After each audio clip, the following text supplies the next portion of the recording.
more that you can develop deep relationships and deep rapport and let people know that you love them and care about them, those relationships at the end of it all are the most meaningful things we get out of life. This is the Business of Advice podcast, where we help good advisors become great business owners. Today's guest is one of the most brilliant marketers and networkers ever. Joe Polish is the founder of the Genius Network, which is one of the highest level groups in the world for entrepreneurs and has literally helped thousands of business owners throughout the country.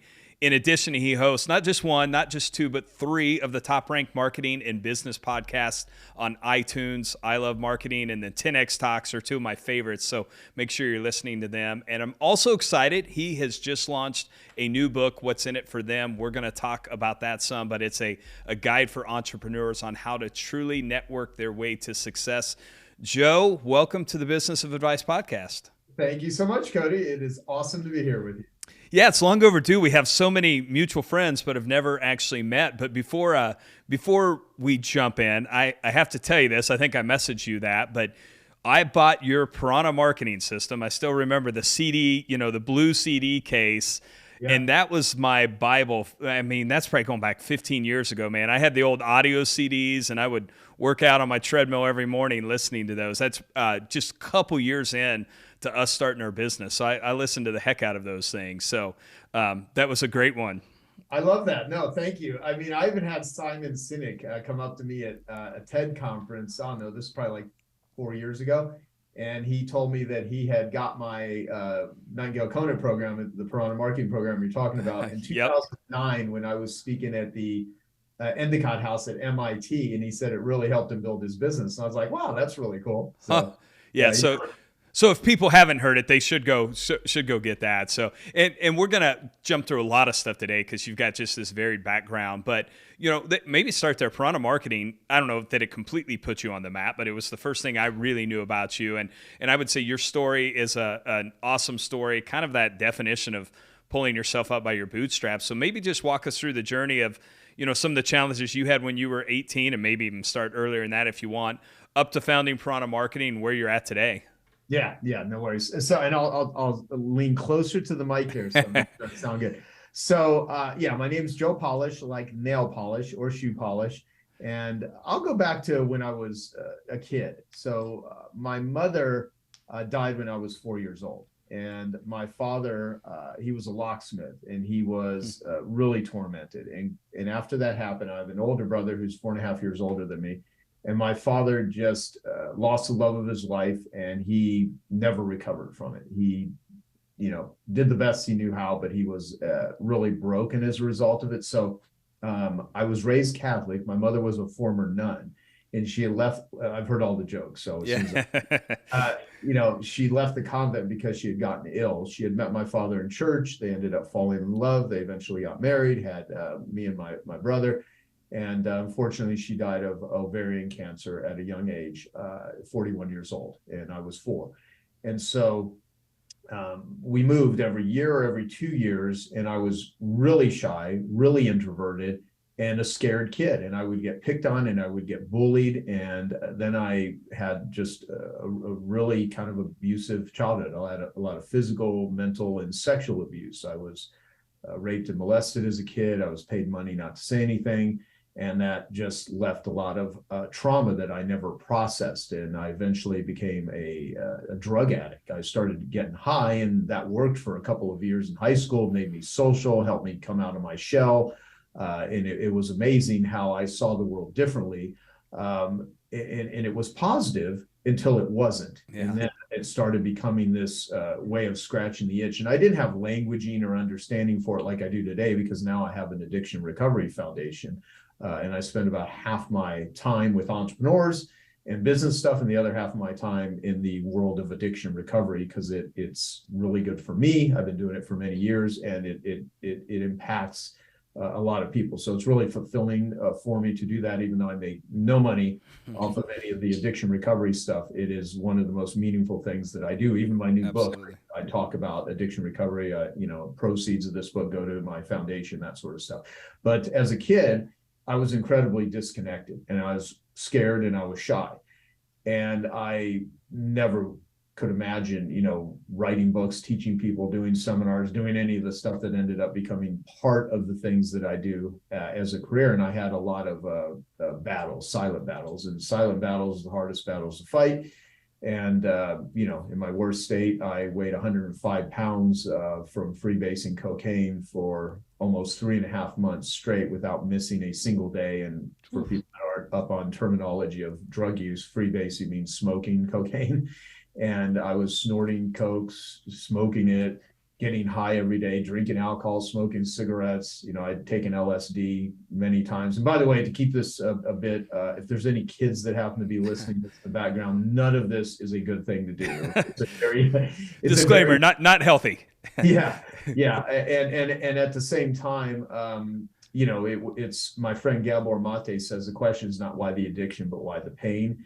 And so it was pain relief. It was an attempt to self-soothe. And looking back, though, if I had not gone through that, I never would have been able to do what I do today. And I was disconnected. So the whole point behind telling all that is the opposite of addiction is connection. And if you are disconnected in life, you're going to look for a way to scratch the itch. If you're depressed, if you're anxiety ridden, if you're lonely, if you're sad, there's nothing wrong with wanting those feelings to go away or not being in that state. It's how you scratch the itch that makes the difference. And so humans are looking for love. We're looking for more woo and less ah. And oftentimes the things that we think are going to give us more woo are the things that create the most ah for us. And addiction is looking for love in all the wrong places.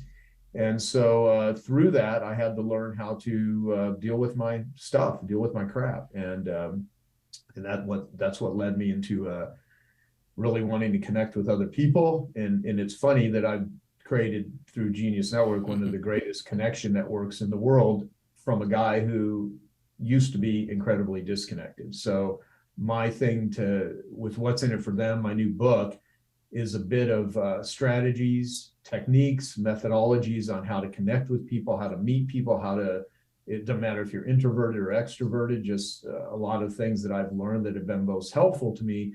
But it's also a cautionary tale of the mistakes I've made, things that I wish I had known. I wrote the book really for myself in a lot of ways, so I could just think, what have I done that has allowed me to win in life? And what have I done where I've lost? What are my winning formulas? What are the things to avoid? And, why are we doing all this in the first place? To go back to more woo and less ah, I have a friend who passed away last year named Dave Kekich, and Dave spent half of his life in a wheelchair, paralyzed from the chest down because of a freak accident he had while exercising when he was 35 years old. And in the 70s, he was a multimillionaire. He used to jog every day. He had a convertible Mercedes, beautiful girlfriend, house on the beach in Huntington Beach. I mean, all of the external trappings of what you would consider success. And he said, even back then, he goes, it wasn't like a cool thing to run. He goes, you'd be surprised, Joe, that most people did not jog in the 1970s. It was actually not a thing that much. And he had this accident, and he had a business partner that stole all his money. So he lost millions. His girlfriend left him. He lost the use of his ability to walk. He could never have sex again. He took him an hour to 2 hours every morning just to get out of bed and have his body be able to use the restroom. Things that I couldn't even fathom. Yeah. And he wrote these credos, and 100 credos of life and business. And he said a couple of them that I'll mention. He said, one is, life's easy if you live it the hard way, and hard if you live it the easy way. That's good. And yeah, so is it hard? In this guy, even though he was paralyzed from the chest down, he had a rowing machine and cables, and he worked out every day. He devoted a huge portion of his life to life extension. And he was in incredible shape. He died at 78 years old from unfortunately, a malpractice sort of surgery. It just terrible. And he got, but he left behind these credos and this body of work that's amazing. And another one he said is, life is seldom as bleak as it seems when it's going wrong, or seldom as great as it seems when it's going well. Lighten up, you'll live longer. And coming from a guy that spent his life in a wheelchair after the age of 35, he it just has a much different context and meaning to me. And so I often think of that. And but again, we have life events where they will change the trajectory of our life in good or bad ways. Positive dominoes or negative dominoes. And so the addiction that I had is that I developed as a coping mechanism to pain, and what happened to me as a result was a negative domino. But how I've been able to transform it and what I've been able to learn from it, and even when I tell these stories and talk about this stuff, and wherever it makes sense, I'll mention this if it's helpful to anyone that is watching or listening to us. I also want to say that I do my best to not ever convey like, oh, I had a really tough time and you haven't, because everybody has been through difficult stuff. And what I hope is that people understand you're as sick as your secrets, and silent battles are the hardest battles to fight. And if you don't, there are some incredibly, I mean, you guys set up a foundation for one of your friends that committed suicide. And, you never know what someone's going through in their life. And the more that you can develop deep relationships and deep rapport and let people know that you love them and care about them, those relationships at the end of it all are the most meaningful things we get out of life. And to not poo-poo money. Money is important. People that say money can't buy happiness, it's stupid, because I buy happiness all the time with money. Money facilitates a lot of things that lack of money creates a lot of problems that having money can eliminate. And people that say money can't buy happiness haven't given enough of it away, because you can really do some great things with money. And there's things that money can't do. You can't, like Jim Rohn says, you can't hire someone to do your push-ups for you. Real, true, deep relationships so transcend financial and business, but there's nothing in business that doesn't involve relationships. There's nothing. So how do we do this the best way we can? And how do we do it from a connected giver energy versus a disconnected taker energy? Because when you're disconnected with yourself, you're going to be disconnected with others. You're going to be self-centered. You're going to be selfish. And oftentimes you'll be abusive and conniving. And so I want people to be real connectors, be really connected, not connecting, where they're conning people to connect, or they're trying to act like they care, and they really don't. So that's a bit of how I think about this stuff. I have a bunch of stuff I want to talk about. Since we were on the book a little, maybe I'll jump ahead to some of the questions I was going to ask you about that. You talked about some of the mistakes, and from the ability I've been able to read the book so far, one of the things that you talk about is it's not just about connecting, but it's connecting with the right people. And my assumption is there was a mistake in there at some point in your life where you were connecting with the wrong people. Would you maybe just expound on that for people, if you would, about why the right people and focusing your connection on the right people matters so much? Yeah, and no, that's great. Thank you. And what I would say is, to define right, of course, is going to be different for different people. Everybody has a different value system. Great point. Yep. Yeah, it's like that whole saying, people judge themselves by their intentions and they judge others by their actions. So even people that are, screwing you over, they actually in their own minds usually don't see it that way. Or if they mess someone up or they take advantage of someone, they're like, they have some rationalization for it, because I didn't intend to do that, but yeah, you did. It doesn't, someone backs up and runs over your foot and breaks your ankle or your leg. Doesn't matter if they did it on purpose or they did it accidentally, they still broke your foot. So, the question becomes, what is right? So right for me are people that are ELF. They're easy, lucrative, and fun. They're not half, hard, annoying, lame, and frustrating, because you can have an ELF business or you can have a half business. A half could also be hard, annoying, lucrative, and frustrating. And as you know, Cody, having made a lot of money, having been in a world of financial advisors and lots of people with lots of money looking at the management of other people's money, not all money is created equal. There's ELF money and there's half money. So Dale Carnegie's book, How to Win Friends and Influence People, was instrumental in my life. I've read over 1,000 books. That's one of the top 10. It's an amazing book. I also realized, though, that going out and winning friends and influencing people is not necessarily the goal. The goal is winning the right friends and influencing the right people. And persuasion and marketing and influence are really important. I love the book Influence by my buddy Robert Cialdini. He read my whole book and endorsed this book. Chris Voss, the FBI hostage negotiator who wrote Never Split the Difference. He's a Genius Network member. He, is a big fan of my book and my ELF versus half methodology. And Chris, even in his new book, he's writing a whole chapter about my ELF versus half. I actually write about it in this book, High Level Indicators of Half. There are certain things that people can say that will identify in advance that they're going to be hard, annoying, lame, and frustrating versus easy, lucrative, and fun. And so the right people are how I came about this is I got betrayed. I got taken advantage of. I followed that Zig Ziglar line. You can get anything you want in life if you help enough other people get what they want, which is true in the right context. What my friend Martin Howie pointed out to me years ago, he's like, you can help a lot of other people get what they want that won't do anything for you, that will take advantage of you, and in many cases abuse you and betray you. And unfortunately, and here's the thing I wish I could fix with the book, but you can't. If you're a giver, if you put out giver energy, if you're a useful, helpful, empathetic, caring human, you are a target for narcissists and sociopaths, and in some cases, psychopaths and takers. And the business world and the non-business world is filled with parasitical people. And there's a lot of amazing, great humans on the planet. And there's some people that are broken and they're hurt, and hurt people hurt others if they're really hurt. And there's a lot of hurt people that don't hurt others, right? They do the work, they deal with their stuff, but a lot of people don't.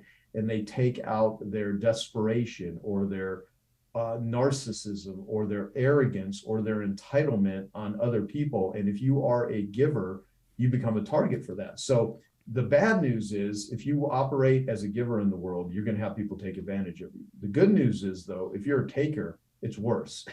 And so, the point is life is hard some of the times, and you don't just fall into an ELF business. You have to set it up. You have to develop it. You have to do the reps, and you have to walk the walk and talk the talk. I mean, I can pontificate all day long about what people could and should do. It's a lot easier to, deal with someone else's marketing problems or networking problems or relationship problems, business problems, than it is to deal with your own. But ultimately, I'm a student of the game. I mean, I got betrayed a lot. I got rejected a lot.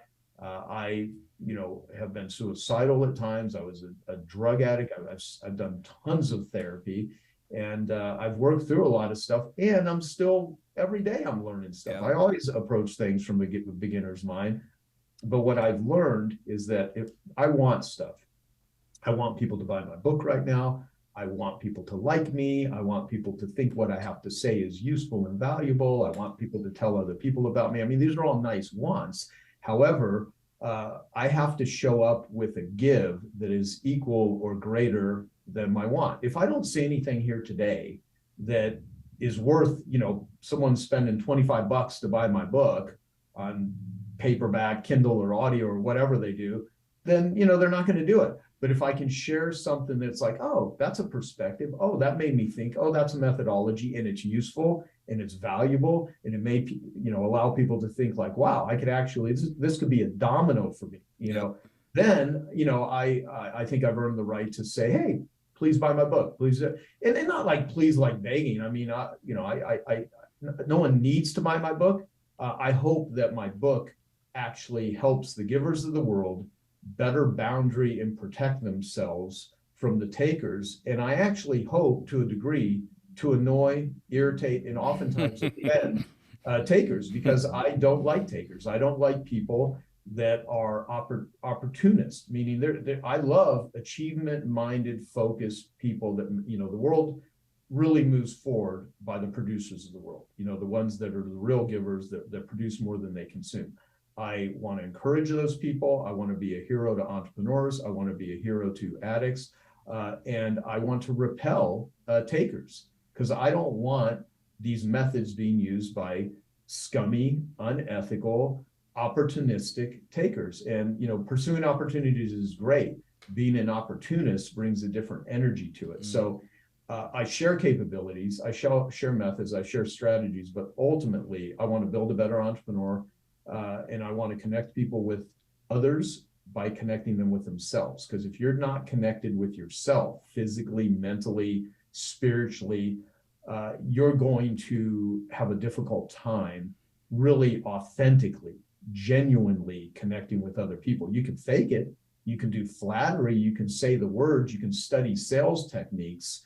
And studying sales techniques and marketing techniques and influence and persuasion is all very valuable, but it's way more valuable if you give it to a giver who's empathetic and is really taking care of themselves and really wants to help other people, that really wants to be a what I call a pain detective and help identify, notice the pain and help alleviate, reduce, or in many cases eliminate it. And if I can do that, I think I'm taking my marketing skills and doing something good in the world. That's good.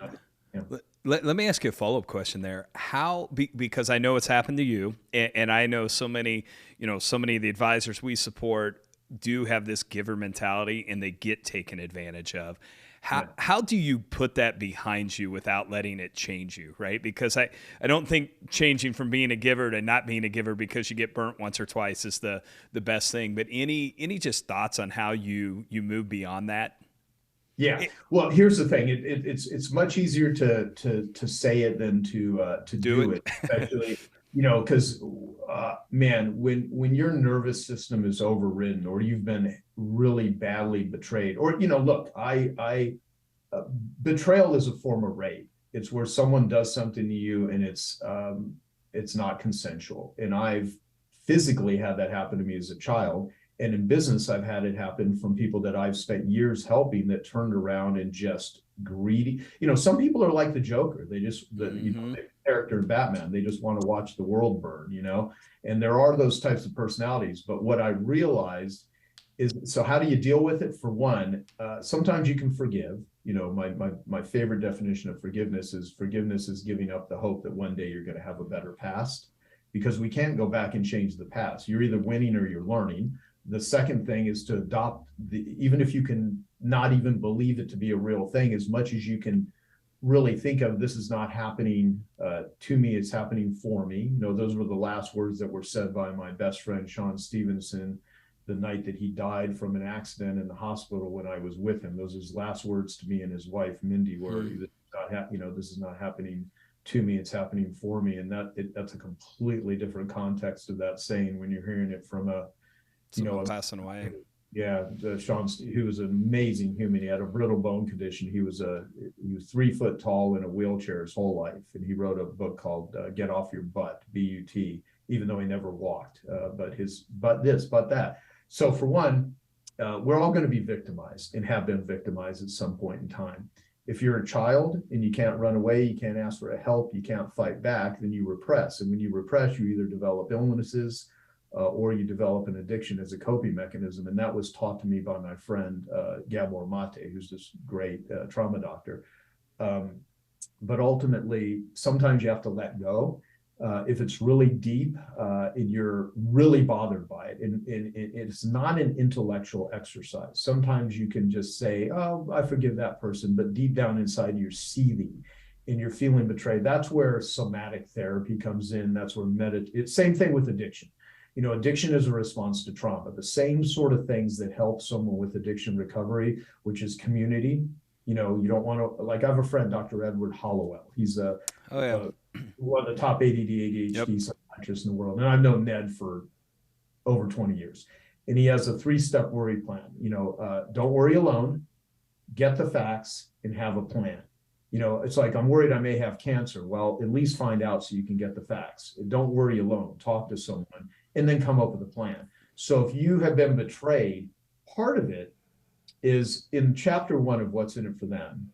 I actually talk about being a pain detective, because most money that's made in the world is identifying pain and removing it, identifying problems and removing it. Because what is a business? It is solving problems for a profit. And you figure out how to take pain away, but you have to be a pain detective for yourself. And if your back hurt, your neck hurt, your shoulder hurt, most physical pain that people walk around with is not structural. It's actually psychological. It's what Dr. John Sarno, who wrote Healing Back Pain and many books on pain, he died, I think, one day before his 93rd birthday a few years ago. He spent over 50 years first starting out as a doctor, doing surgeries and doing the things that doctors do, and then realized that not all, because there are real injuries, there are real breaks, there are those. But I'll tell you, the majority of back pain, neck pain, knee pain, shoulder pain is psychosomatic. It is repressed emotions, and the cause of the pain is oxygen deprivation in the muscles, tendons, ligaments brought on by repressed emotions, predominantly anger and rage. And so if people have a lot of physical pain, you may have some resentments that you've not dealt with. And the pain is trying to protect your mind from feeling emotions it does not want to feel. And all humans at different times will deal with this sort of stuff. And I know that sounds kind of weird, and I could do an entire episode just on what I just said there. So I'm doing a quick overview of it. But the people that are out there that have been betrayed, think of it this way. At this point, that was your life 1.0. You're either winning or you're learning. And pain is a messenger. And all of these people that are the biggest pain in the butt things, all the things that have happened that you wish would not have happened, for one, you can't go back and change it. Secondly, if you can get into the place of realizing that almost everything that you're at right now, including me, even if you don't like me, even if what I'm saying is nonsense, and some of it probably is, this is just my current level of consciousness. So if we can keep increasing our levels of consciousness to get better and to get deeper, and if we're wrong, admit it. If we're wrong, make amends. Look at what role did I play in setting this up? Because when I look back at it, I let some of these people into my life. Why? I noticed the red flags, not all the time. Some of them I missed, but I ignored them, and I paid the consequences. But what I didn't notice, and my friend Patrick Gentempo pointed this out, is it's not the red flags that mess you up, it's the yellow flags. It's the yellow flags that kind of have those warnings, but we have a gut feeling, and where the energy isn't right, or the person maybe has a reputation, but they did a good sales pitch on us, and we kind of let them in, and we think we're going to do it differently. Or you're wanting to date this person because you're hooked into the attractiveness of it, but you realize that your dents match their dents, and the people that we develop if you're in a real toxic, crazy making place in your life, you're going to find crazy making men or women or whatever, in business, in love relationships, in whatever. And so part of it is deal with your crap. And I mean, you know this, and we can make fun of this. Like a lot of the guys mostly guys, and there's women too, but a lot of my friends that are not willing to do the deep work, what a lot of them do instead, they're scared to go into a therapist's office. They don't want to address it, but they have this status and this ego that they want to present themselves to the world like they got their crap together. And and I never try to act like I have my crap together. I mean, like I'm a broken human in a lot of ways, always continually working on myself. And I'm happy to say I keep doing the work, right? A lot of my friends, the way they deal with it is they start a podcast. And then they start, but they don't walk into the therapist's office. They don't do the deep work. And it's like, and that's better than nothing, asking questions and doing stuff. But, for the people that are, to answer the question, some of it's just life's way of whacking you upside the head and say, pay attention. And if I would have known being successful was this much work, I would have stuck with being a loser. It's something that I often say, but it's like your tolerance builds up, your capabilities build up.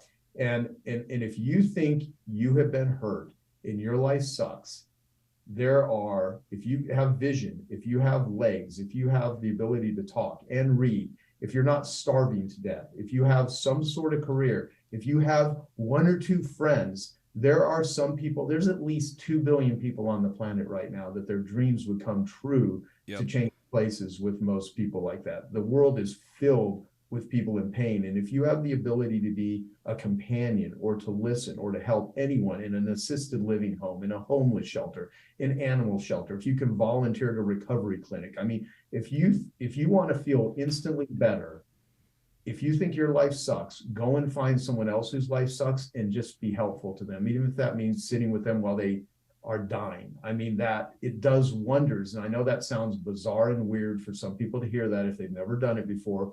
But I'll tell you, you when you start thinking about what's in it for them and not what's in it for you, and that doesn't mean ignore the hurts, ignore the pain. You have to deal with your own stuff. I mean, you can find someone with if you have a broken leg, you can find someone with 2 broken legs and say, well, at least I'm not as bad as that person. Doesn't make your broken leg heal. It's something you do in connection with it. You have to take care of you. And we can talk about, the $1 million racehorse, but I don't want to go into. too many rants because I know I've been.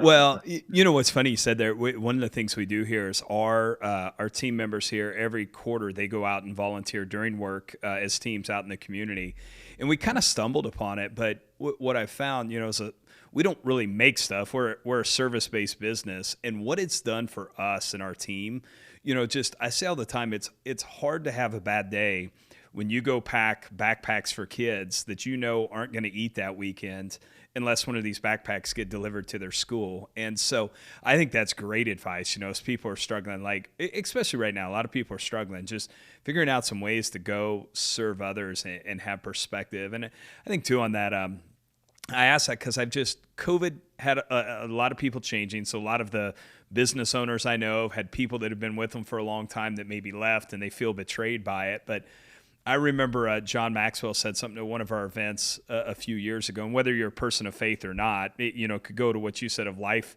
hitting you once in a while. He said you never get to see how God's working for you when you're in the middle of it and looking forward, but when you have the perspective of being able to look back, sometimes you see how some of those things were actually preparing you for what was to come. And so it's hard when you're in the middle of it, but it's most of the people I know, some of those things have been the catalyst and fuel that have actually driven them on to new levels of success too. So, well, I'll say this, Cody. Let me point it out. I think if you really think about your life and anyone listening, think about the breakthroughs that you've had. In order to have a breakthrough, you usually have to break something.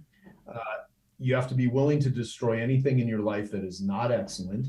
And some people, they put up with mediocrity because of fear, because of scared, or they may lose someone. But life is a vacuum. And almost every amazing thing that I can think of that was a really incredible trajectory had some sort of adversity or massive adversity or betrayal attached to it. I mean, I never in a million years would have ever wanted to wish onto any kids some of the things, not all the things, because there were good things in my childhood too. I don't remember most of them, but I remember a lot of the bad things. I never would have wanted to wish that on anyone. If I could go back in my life, it'd be really interesting to see what would have happened if I would not have had some of those things. However, by perseverance, by sheer luck, by the grace of whatever God or higher power there is, I have been able to transform a lot of those things. Now, I do have scar tissue that I don't know if I don't think I'm going to rid myself of it. There's shrapnel. There's scar tissue, but man, I now look back at some of these things that at some point in my life, I literally wanted to die. I did not want to exist. And I look back at some of those things now and realize they were gifts. Nothing feels good in the middle. Yep. If you're in the middle of something and it like the middle of a hard 60-minute workout, it kind of sucks. But when you're done with it, you're like, wow, I actually did that. And most of the juice and most of the good things in life are going to come through the effort exerted. I mean, the people that inspire me the most are not people that were, born on third base and thought they hit a triple. I mean, they're the people that have been through massive adversity, some through hell and back, and they persevered, and they not only, didn't destroy them, even though it permanently hurts some, but what they do with it and how they've contributed to other people. To me, that's a way more fascinating, interesting human, even if they have zero celebrity and zero fame and don't even make any money. I mean, some of the greatest heroes in the world are hospice nurses, single mothers, people that are just doing heroic things. But the world tends to admire and fetishize people that oftentimes it's just not what I think is the most healthy way of admiring something. And so I would say to people, admire your own battles, admire how you dealt with it, and keep improving your character. And in every one of these difficult hurdles of life is an opportunity. Every passing moment is another chance to turn it all around. It's nature's way. It's saying, here's some pain.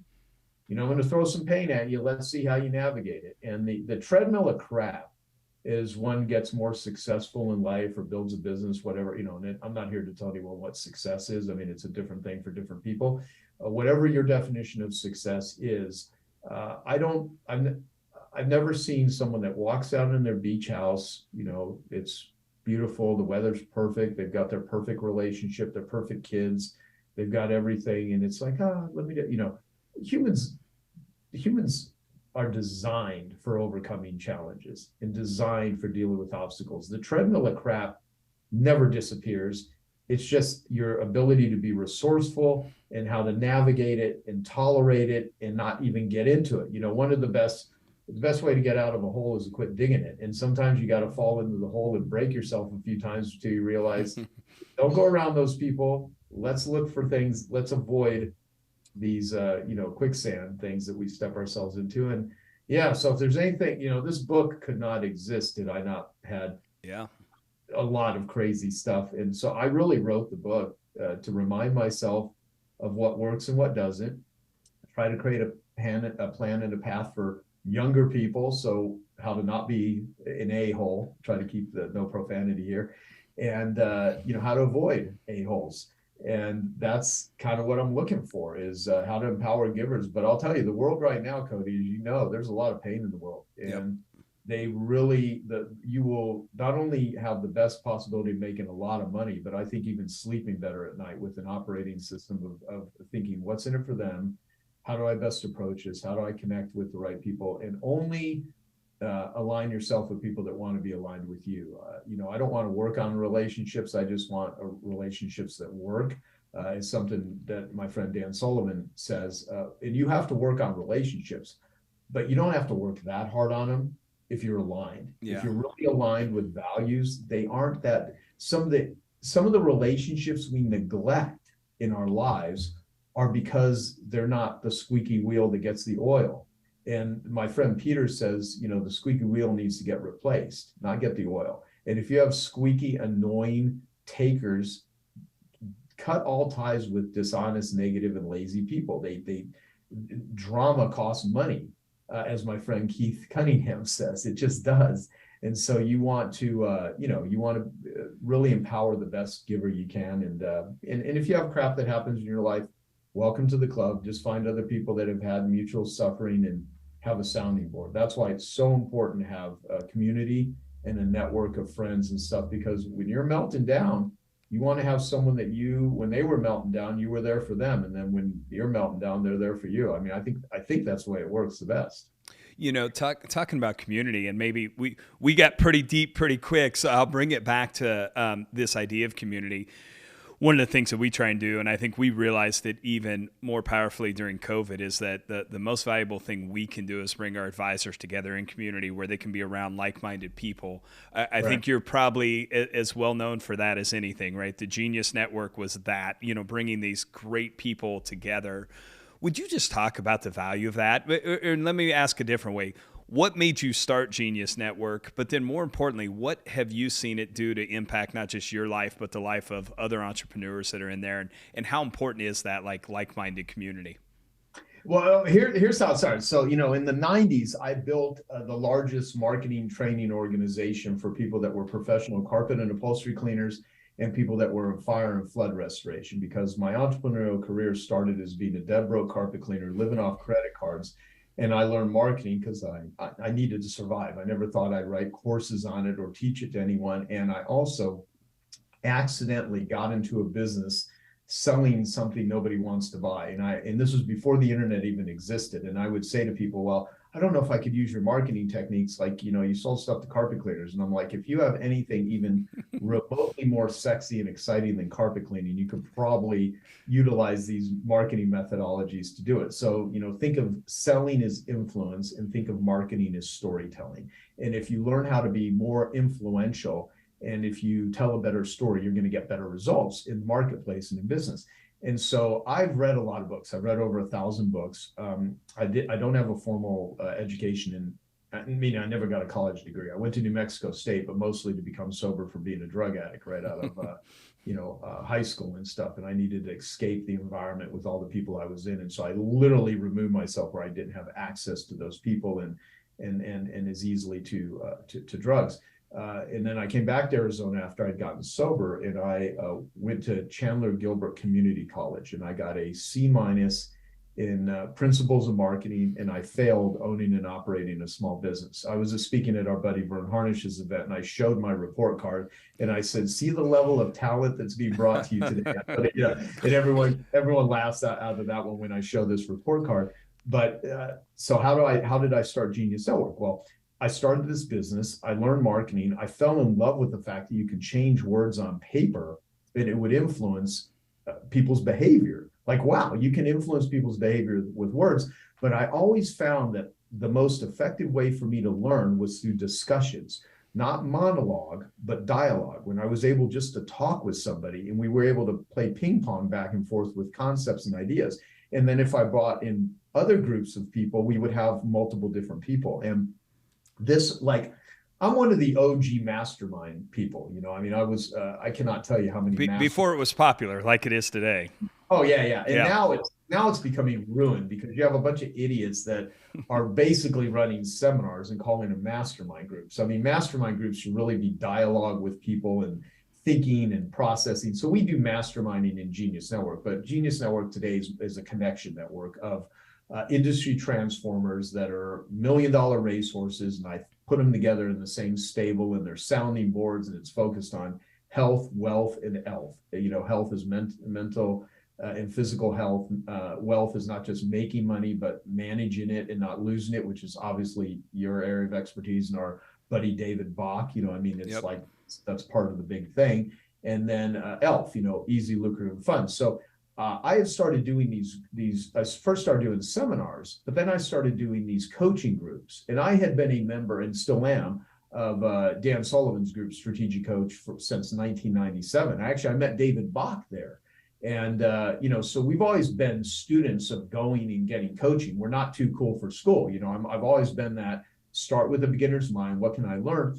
And so I got a lot of value out of that. And I would always bring together groups of people. I mean, I was Bill Phillips. This guy is marketing consultant years ago in the 1990s. It was the top selling fitness book in the world. And it basically because of me, not fully because of me, Bill's knowledge and stuff, but my marketing ideas and me giving him this idea on how to raise money for the Make-A-Wish Foundation is what led to him getting this big book deal. And it became, he became the single largest individual contributor in the history of the world for the Make-A-Wish Foundation from an idea that I had given him. And he built this giant company that he sold for $300 million back in 1999. And I would bring together people to brainstorm, and it would lead to these incredible business developments and things that people would do.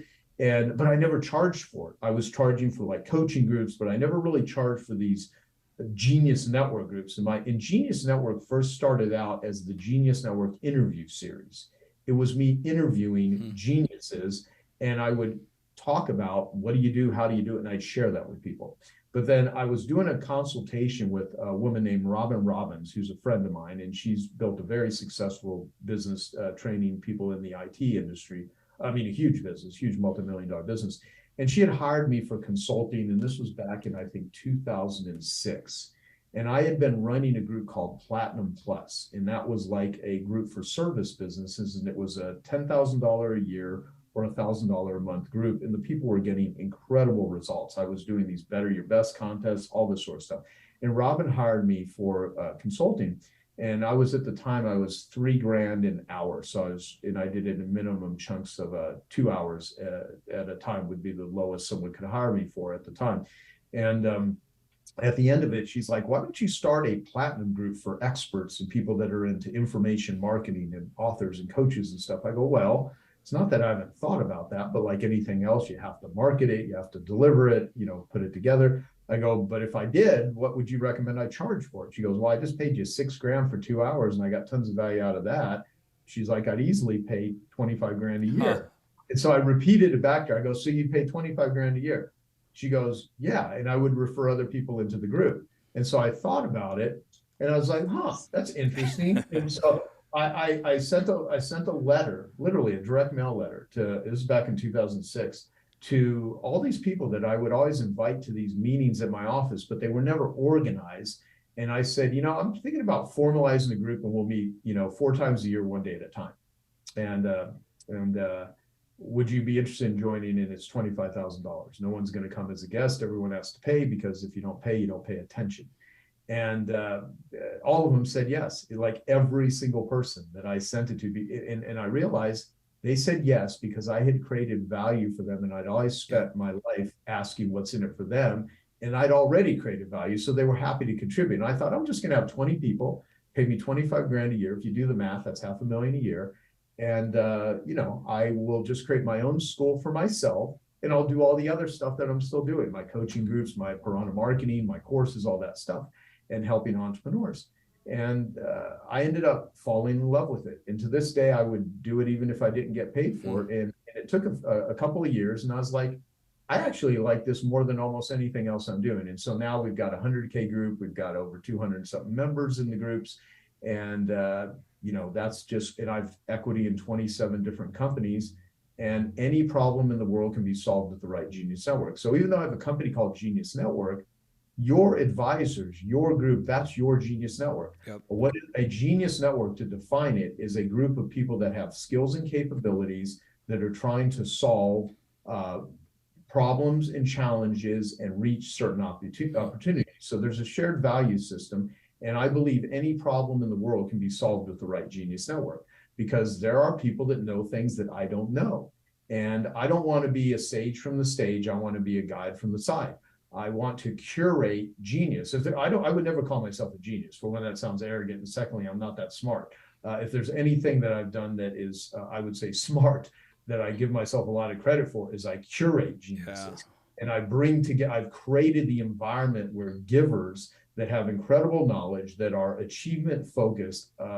I don't really try to pursue lifestyle entrepreneurs. Not that every entrepreneur could not, and often they really do have really great lifestyles.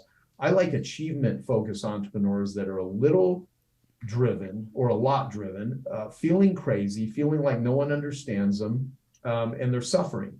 And I want to reduce suffering for high level entrepreneurs that are producers, because there are producers in the world and there's parasites. And so Genius Network started from a conversation with someone that gave me an idea. I thought about it. I surveyed people, asked them, and invited them, and I built it.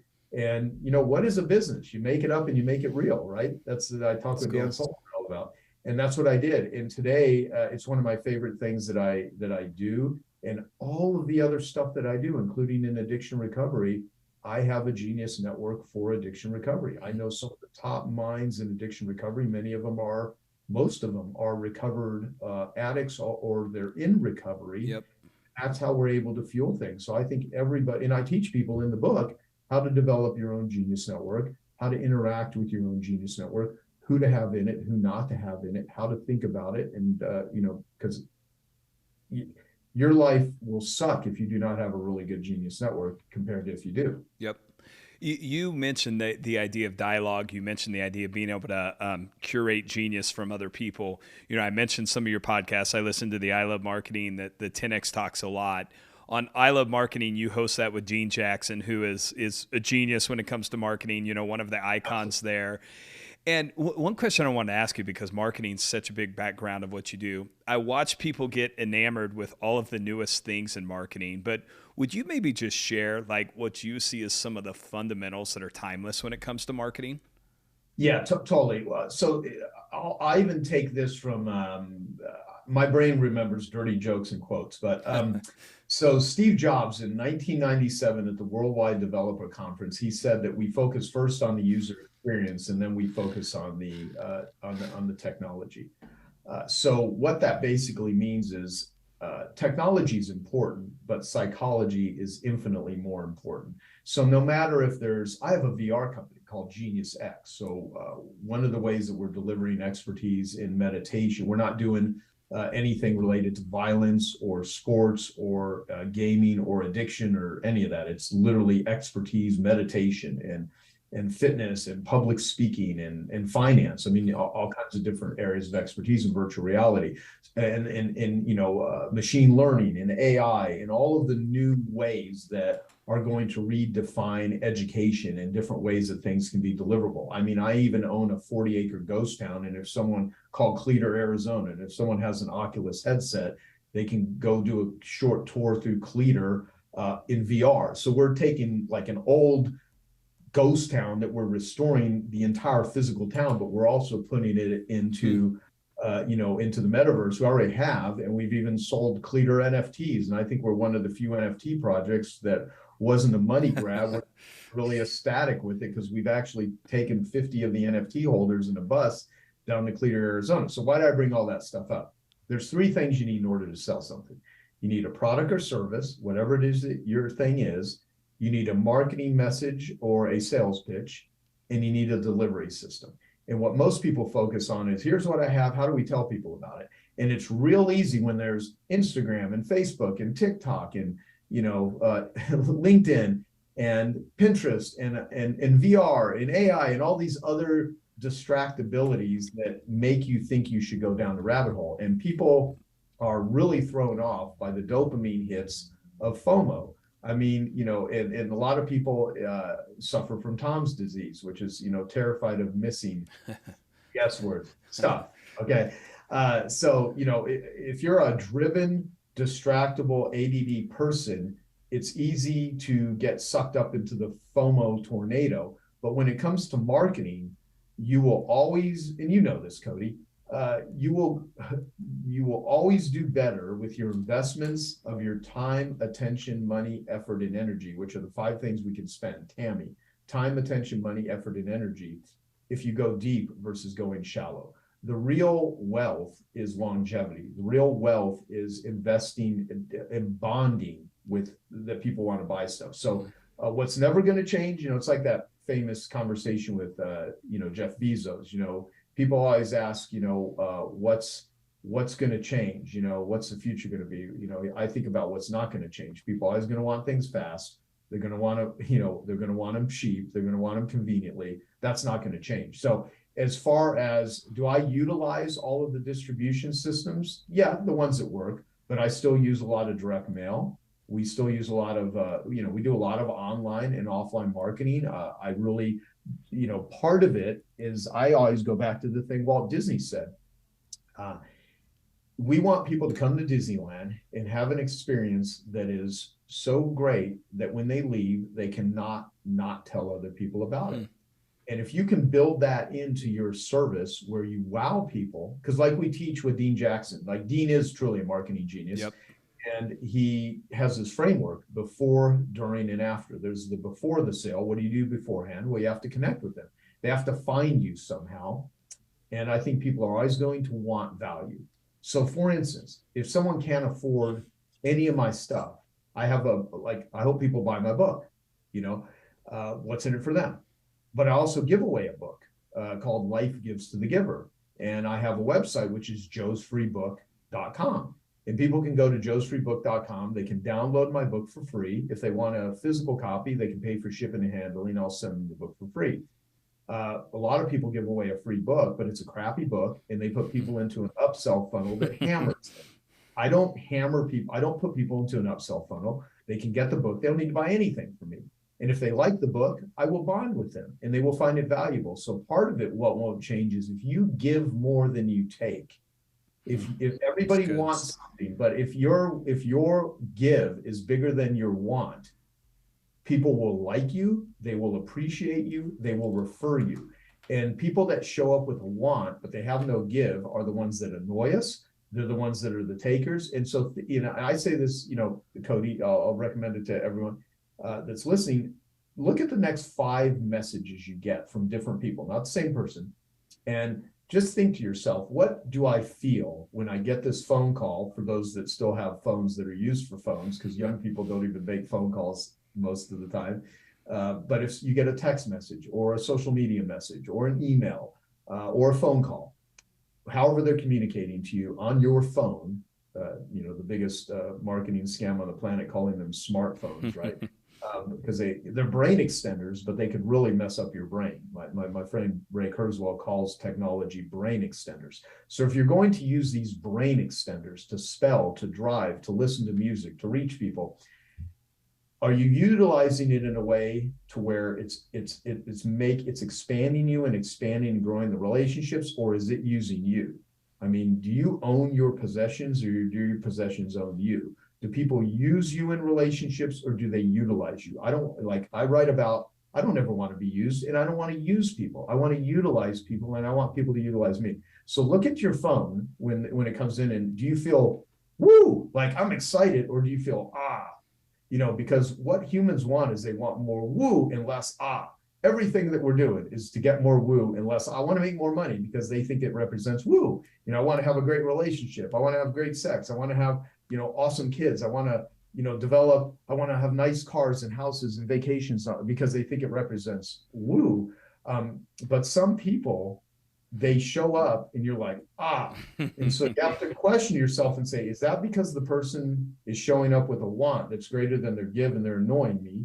Or am I the annoying one and I owe them money and I'm mad that they're calling me because I have an obligation that I haven't fulfilled? So we have to look at both sides of the street, but I'll tell you, like if you can get rid of the hard, annoying, lame, and frustrating people that represent and you can replace it or leave space so that more woo can come in, that's all the better. And so part of it is I'm just suggesting reading energy, taking a look at what it is and evaluating it and determining. So the future of technology, give people more woo and take away their ah. And if you can do that through technology, great. But sometimes it takes a personal meeting. Yeah. Sometimes it's just giving up. If you have a brick and mortar business and you serve food, you don't want them to take a bite and they're like, you don't want the prices to be so you want it to be woo, woo, woo, woo. And that's never going to go away. That's timeless. And that's why, I call it, 9 genius networking principles. They're principles and they're timeless to get what you want by helping others get what they want by asking the question, what's in it for them? And no matter what the technology is or how marketing methods change, if you approach it with what's in it for them versus what's in it for you, it's going to work better. And the last thing I'll say is, to quote my friend Dean Jackson, who we talked about, he has a great line. It's really profound, and I would encourage people to write it down. It's a compelling offer is 10 times more powerful than a convincing argument. A compelling offer is 10 times more powerful than a convincing argument.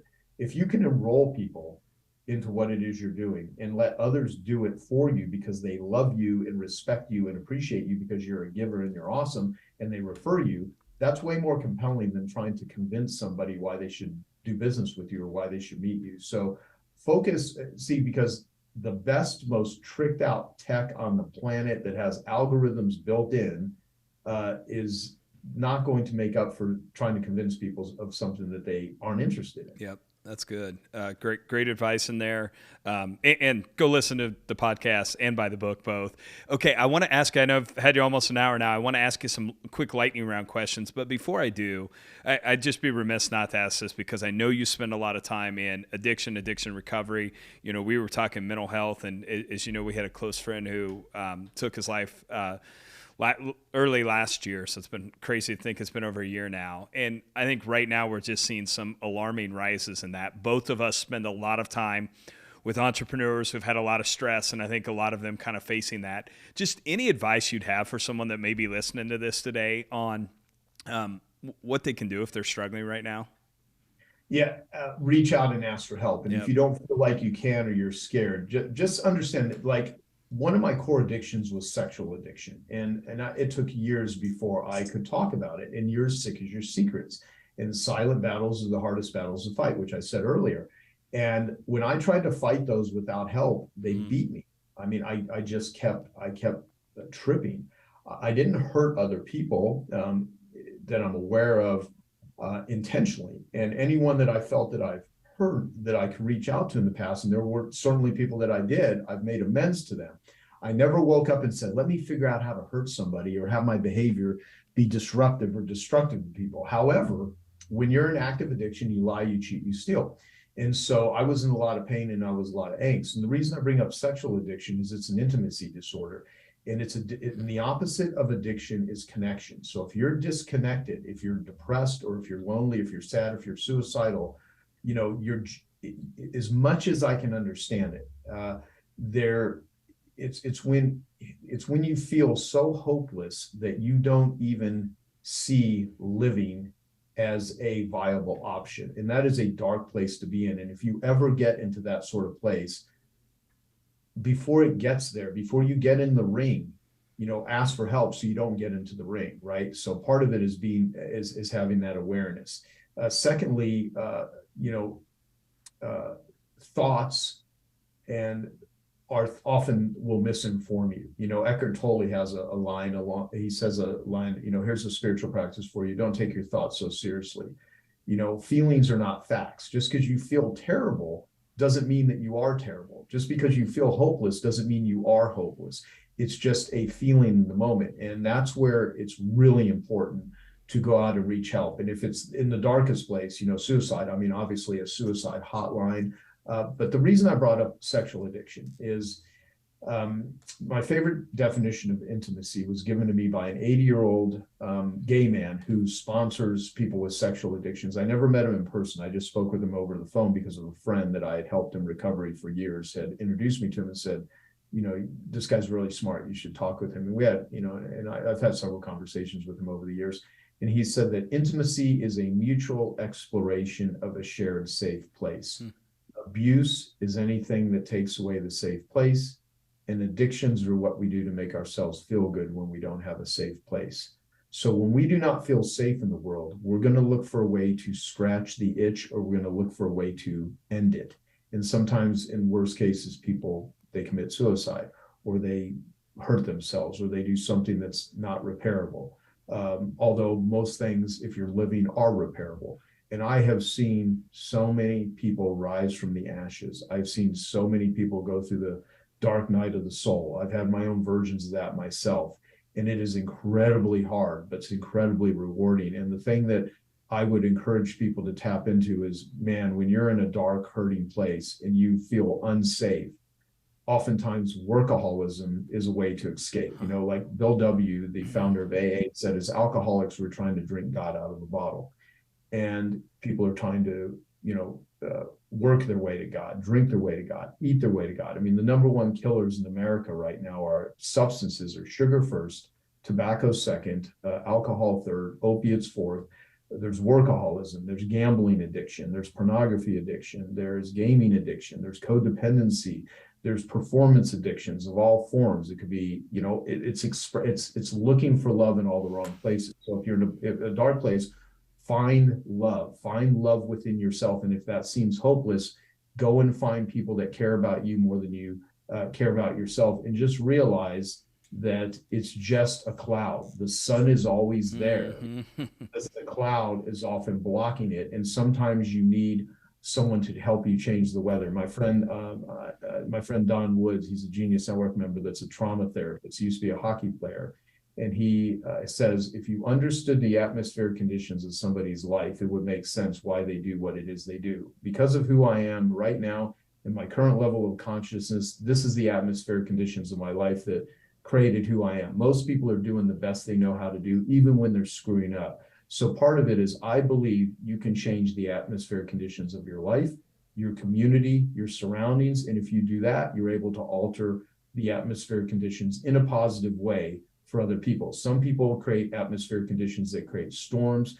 Some people wake up and write a horror story, a tragedy, a drama. Other people wake up and they write a comedy, a love story, a story of inspiration. So your atmospheric conditions, you can change them, and that you can really alter them simply by having conversations with other people that are suffering. And if you don't know where to go, Genius Recovery, if it's addiction recovery, has links to every type of meeting. Nothing's, we don't charge for it, but there's lots of resources everywhere, all over the world.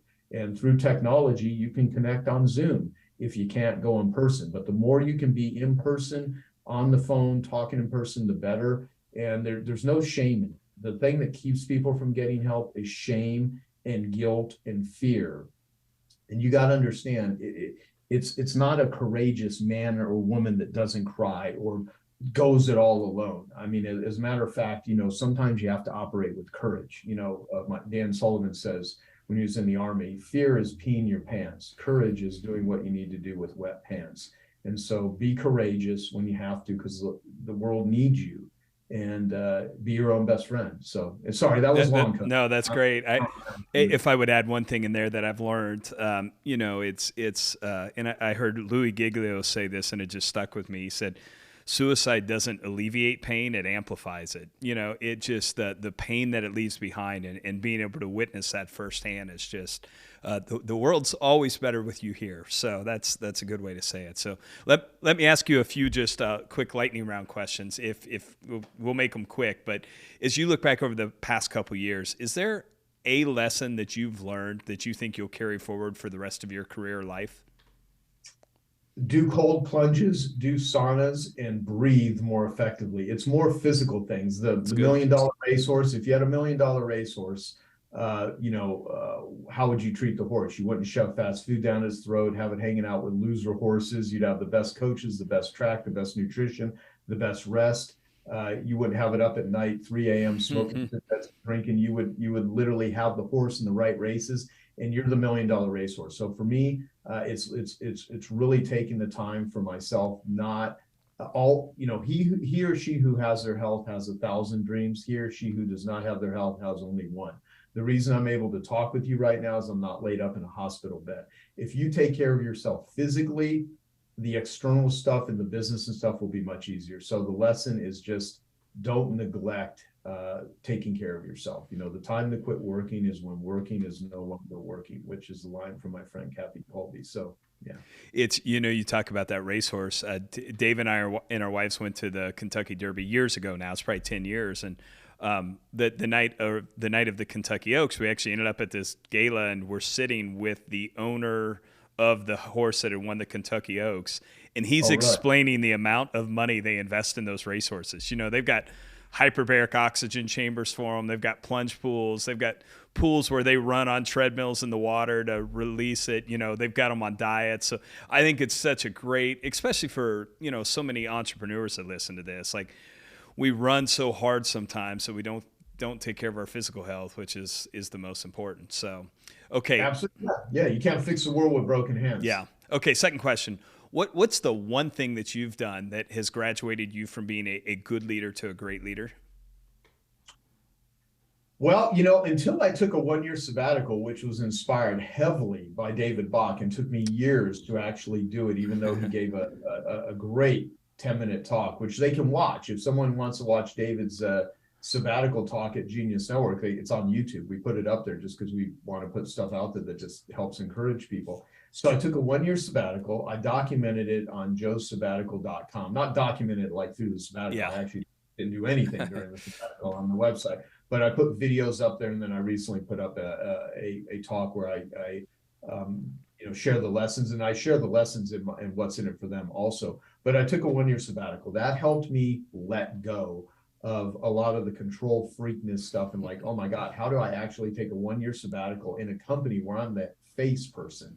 It's kind of built around me, and Joe's going to lead Genius Network, but my amazing team did a fantastic job of running the meeting. We got new members, and my members, while paying to be members of Genius Network, ran the meetings for me. I mean, it was incredible. So that really helped with, you don't know how great your team is until you actually fully step away. That really helped. What else?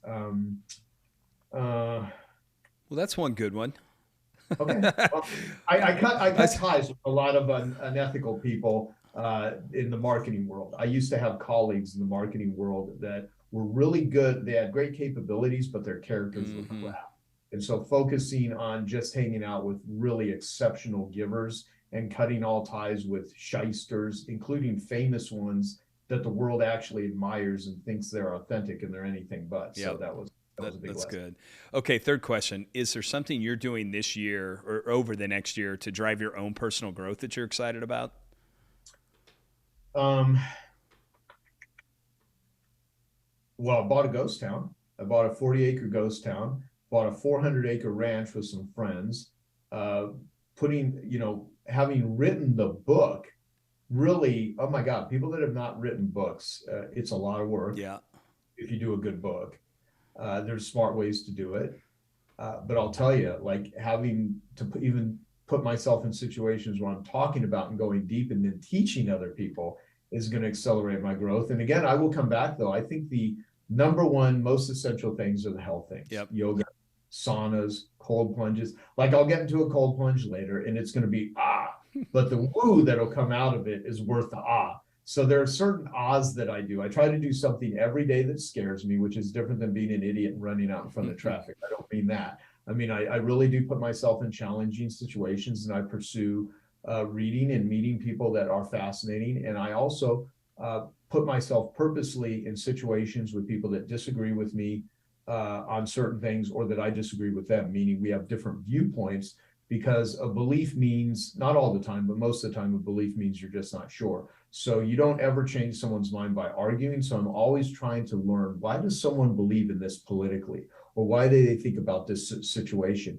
And I question authority. I really, there's a lot of world leaders right now that are lying, and there's way too much propaganda being fed to people under the guise of we care about you, and they don't care about you at all. Yep. And so, I part of that is just really, looking at the source, not just the fruit, but look at the root. That's good. Okay, fourth question. What is the one book, can't be one of yours, right? So it's got to be someone else, the one book that you've recommended most to other entrepreneurs, leaders, business owners? You sure it can't be joesfreebook.com? Stephen Pressfield's book, The War of Art. Great one. Stephen Pressfield's, that is the one book I've given away more, referred more. I just did an interview with Stephen Pressfield and Dan Sullivan that's on YouTube and on my 10X Talk podcast. And Stephen Pressfield's book, The War of Art, is about resistance. And he's written many great books. Steve is a brilliant writer. I wish I had the Stephen Pressfield writing skills. I'm so happy because he gave me a testimonial and read my book, which is awesome. But it's just anything that you are facing that is difficult, but is for the greater good, you're going to face resistance.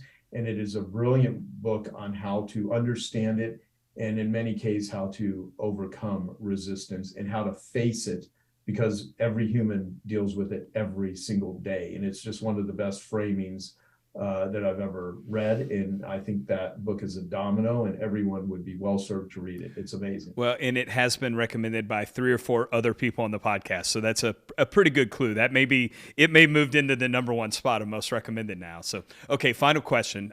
What is the best piece of advice you've ever received? Oh boy. Best piece of advice. Well, it's hard to single it to one. The most expensive information in the world is bad information, even if it's free. So you want to question the source. But it's something I said earlier. There's a lot of quotes, and it's really, and depending on what would come to mind. I use quotes as a way to frame the world. But I think life's easy if you live it the hard way, and hard if you live it the easy way. It's hard oftentimes to walk away from money, but the money is not. It just doesn't fit you. It's not ethical or whatever. It's hard to wake up and eat healthy, and to not, be lazy, and to, it's easy to not work out, but it's much harder if you don't. Nothing tastes as great as being lean feels, is something I used to put on my refrigerator. And it's hard oftentimes to stick to certain diets or exercise regimens, or to cut off negative relationships, but I'll tell you, your life is way more difficult if you live it the hard way. And when I mean hard, I don't mean like struggle. I just mean making very conscientious, smart decisions that expand you, don't contract you, because vices are tantalizing and seductive, and they're dangerous. No, it's great. I wrote that down. I'm going to use that. So I'll give you credit for it. So, Joe, I'm thankful we finally connected. It's long overdue. I appreciate you taking the time. You put so much great content in the world. What's the best way for people to connect with you online? Well, I will read one of my books. Yep. This one is my newest one, What's in It for Them. You can get that at what'sinitforthem.com. Joe's Free Book, joesfreebook.com. You can subscribe to my email list if you want to hear my musings on addiction, philosophy, health, marketing, etc. There's all kinds of good stuff there. And then my name, Genius Network is my group, geniusnetwork.com. And but people can just type in Joe Polish online, and you will. They'll find Jeezy. Oh yeah. They'll find a bunch of stuff. And David Bach did an interview with me too. Literally a couple of days ago, and it was great. And David's awesome. And I hope that I hope what I shared here really resonates with your audience, and it helps them. I I didn't write this book just for people to read for themselves. I hope this book becomes something that advisors use to get right fit clients and train people not to be a pain in the butt. I think when people read this book, they'll be like, here's how to be a decent human being. Here's how to show up so that's what I want. So it's less, I don't care if people follow me. I care that people utilize anything that I have that's useful. And if they find value in it, share it with other people, teach it to other people. Well, you sent me a PDF kindly, so I'm about halfway through, and already it's great. I heard Vern Harnish say this. He always he recommends a book based on how many highlights and tags he's putting in it, and this is one of those. So people should go buy the book. And for everyone who listens to this, if you enjoyed this episode, make sure you share it with someone who would benefit from this conversation also. Joe, again, thank you, my friend. Appreciate you taking the time. Thank you so much, Cody. Appreciate it.